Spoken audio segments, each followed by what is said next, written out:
Olá pessoal, hoje nós vamos falar um pouco sobre o solo, a formação e alguns tipos de solo. Bem, de que é formado o solo? O solo ele é formado de partículas minerais, ou seja, a rocha matriz, ela sofre intemperismo e tem pedaços arrancados por vários agentes do intemperismo, como o vento, o sol, os seres vivos, etc. Então, as pedras que nós vemos no solo, foram arrancadas de outras rochas e de acordo com o tamanho, essas partículas minerais elas receberão uma nomeação de acordo com o seu tamanho. Então nós temos aqui os seixos mais finos. Então esses seixos mais finos, como sofrem mais intemperismo, irão formar as partículas minerais de areia.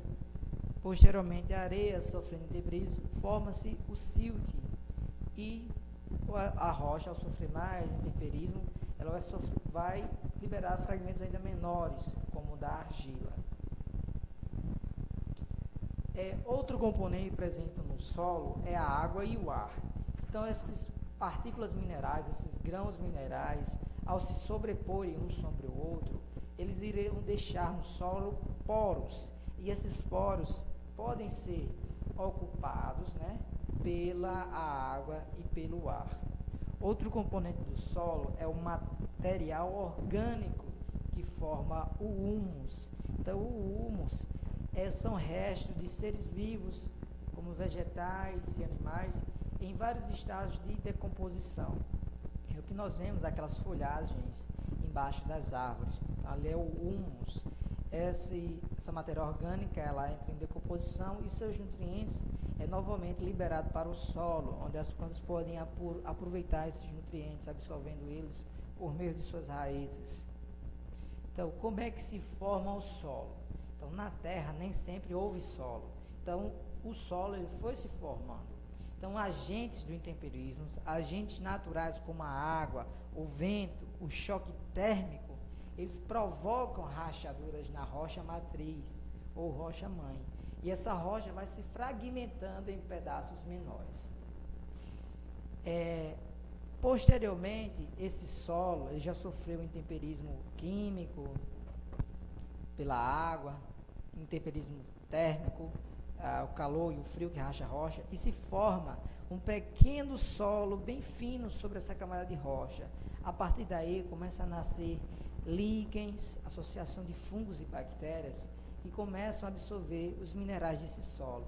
Ao morrerem esses seres vivos, eles liberam substâncias orgânicas que aceleram o processo de intemperismo, degradação da rocha e formação do solo.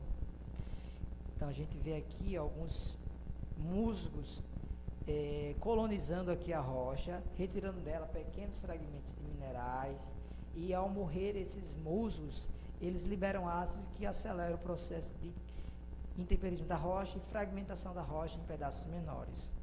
Outras espécies de plantas começam a nascer nesse solo raso e vai retirando os minerais e vai penetrando suas raízes no solo. Então a água consegue penetrar mais. Aqui nesse quadro nós vemos já plantas maiores. Nessas plantas, elas penetram cada vez mais suas raízes no solo e a água consegue infiltrar cada vez mais. Então a água vai dissolvendo os minerais da rocha, que são absorvidos pelas plantas, e assim vai se formando o solo. Tipos de solo. Basicamente existem 4 tipos de solos.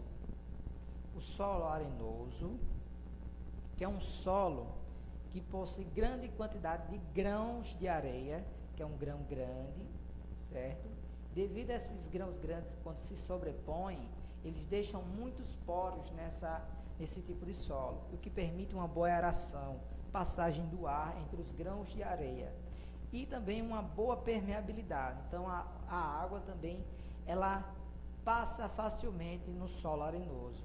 Então esse solo arenoso é encontrado nas praias, nas regiões costeiras, nas dunas, regiões de coqueirais.